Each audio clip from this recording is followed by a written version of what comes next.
Have you ever felt that someone in your life has antagonized you to get a reaction out of you and then used that reaction against you? Well, that's what we're going to talk about in today's video.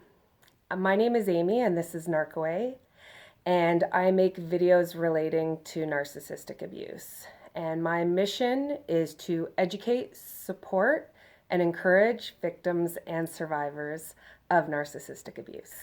I want everybody free of a toxic relationship. Nobody should ever be suffering at the hands of another person, whether it is in a romantic relationship or a family member or in a work relationship. You need to be able to identify these toxic relationships and get yourself away from them as best you can.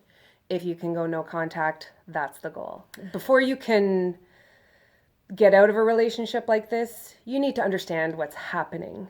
So, what we're going to talk about today is known as reactive abuse. And this is a very common tactic that narcissists in particular use. So, you've probably experienced this, and you might not have even been able to put your finger on it and identify that it was happening. It's kind of one of those things that you don't see it while you're in the middle of it. It's after the fact, after the dust has settled, that you're kind of like, what just happened there? How did that happen? How did I get pulled into this whirlwind of a fight? And what you might notice happening is someone is antagonizing you intentionally. They're provoking you to get angry. And some examples might be they might be badgering you, asking you the same question over and over and over again that you've already given your opinion on or given your answer to. And so the 10th time that they ask that question, you get a little bit snippy with them and you say, I already told you. Why are you asking me again? And now they turn that around on you because now you're yelling at them. Another example could be if you're getting the silent treatment. If maybe it's your romantic partner and they've decided that they are going to punish you with the silent treatment, and maybe your reaction to that is to beg them to talk to you, call them incessantly, drive by their house even, knock on their door, like, why aren't you talking to me? And then they turn it around on you and say, look at you, you're so crazy, coming to my house, calling me, begging me, leave me alone, you crazy person. And you end up leaving that situation with shame. You feel that you acted in a way that was probably not your normal behavior. You would normally not stoop to a level of begging and crying or yelling and anger and frustration. But as a human being, we all have our limits. If you don't see this happening and you don't know the game is being played, you can't make your moves accordingly. And this is what happens in narcissistic abuse. Before you realize you're being abused, and before you realize you're dealing with a narcissist, the narcissist or the abuser knows that. And so they learn very early on, very quickly, how to push your buttons and then use it against you. And this will kind of play into the smear campaign. They're going to collect all of this information so they can use it against you. And it's only once you realize what's happening that you can really make a conscious effort to not react. And it can be very difficult. If someone you love is calling you names,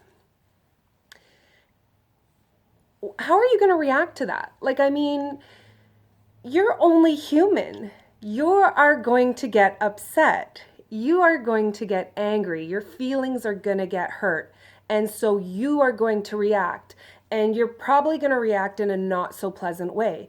You might retaliate with the same thing they're doing. They call you names, so you call them names back. And all of a sudden, you're the bad guy for calling them names.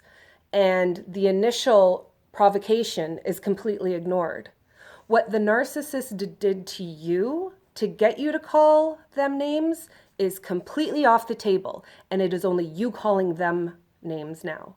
That is the issue. And through gaslighting, they are able to convince you that that's what's happened. You have somehow justified them calling you names, and you're taking the blame for you calling them names. Does that make sense? That was kind of a little bit jumbled. I hope that was clear. Let's use another example. Say you're at a party and you're with a bunch of friends, and your narcissist decides to pick a fight with you, because this is what they tend to do. They tend to pick fights with you out of the blue, seemingly out of the blue. For some reason, their ego has been slighted, probably because you are having fun and you are being joyful and happy, and the narcissist resents that. So they get angry, and because they have no valid reason to be angry, they need to create a scenario. So what they can do is pick a fight with you by saying you are ignoring them at the party, for example. You're talking to someone else for too long and ignoring them. And then you're going to get a little bit defensive and be like, it's a party. I'm just talking to people. I'm not doing anything wrong. And then they're going to be like, well, fine, if that's how you feel. And then all of a sudden you're defensive and you're angry because they're angry. And they're like, well, fine, you can go home by yourself. And then you're like, well, what do you mean I go home by myself? Like, what, are you breaking up with me? And then it just blows up.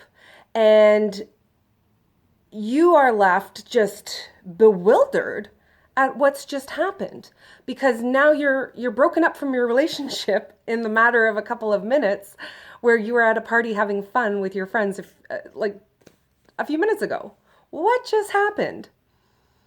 And this is the narcissist using reactive abuse on you. They're calling you the abuser for reacting to their abuse. They abuse you, you react, and they call you the abuser, where your reaction is completely justified to their action. It's a reaction. That means you're acting in accordance to how you've just been treated. You haven't instigated anything. You haven't provoked anything. They're the instigator. They're the provoker. You are reacting. And now you are the bad guy for having any sort of human emotional reaction. And that kind of, those kind of reactions will be banked. They will be banked. And on your next fight, your next defensive reaction, those will come back up. You better believe that the narcissist will never forget any of it. And they'll say, well, remember that time at that party when you did this? And there's something that happens in our brains, and I don't know if it's a survival mechanism, but for whatever reason, we tend to forget certain aspects. It's part of the gaslighting process is really what it is. And the narcissist is so skilled at manipulating you that you somehow seem to forget what the narcissist did to trigger you, and you only remember your reaction. And part of that is probably from being shameful, because the way you reacted is not your normal personality. It's not your behaviors. You are tricked, essentially, into behaving in an unbecoming way, so the narcissist can bank that, use it against you, and use it in the smear campaign when they are trying to take you down and be like, well, she's a crazy person, or they're a crazy person. Look at the way that they acted. And you better believe the narcissist is doing this with purpose, and it will be used against you. The way to combat this is to know it's happening, because once you know it's happening, you can stop reacting. And that's all you can do. You can't change the narcissist. Don't forget, we can't change them in anything they do. We cannot stop them from provoking us. The only thing we can do is stop reacting.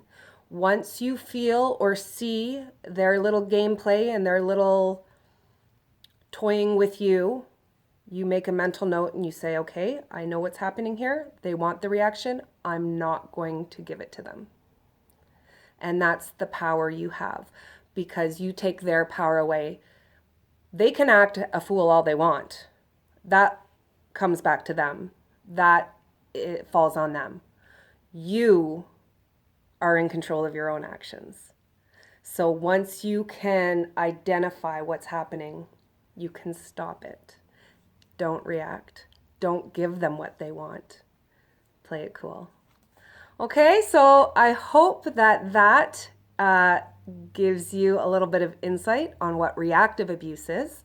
If you like this video, please click the thumbs up button for me. If you don't subscribe, please consider hitting that subscribe button now. And if you already do, thank you so much for subscribing. And please comment in the comments below. Let me know what you think of this video. Let me know some examples. Give me some stories of where you may have encountered similar abuse to this, please. Okay, and I'll see you guys all in the next video. I love you all.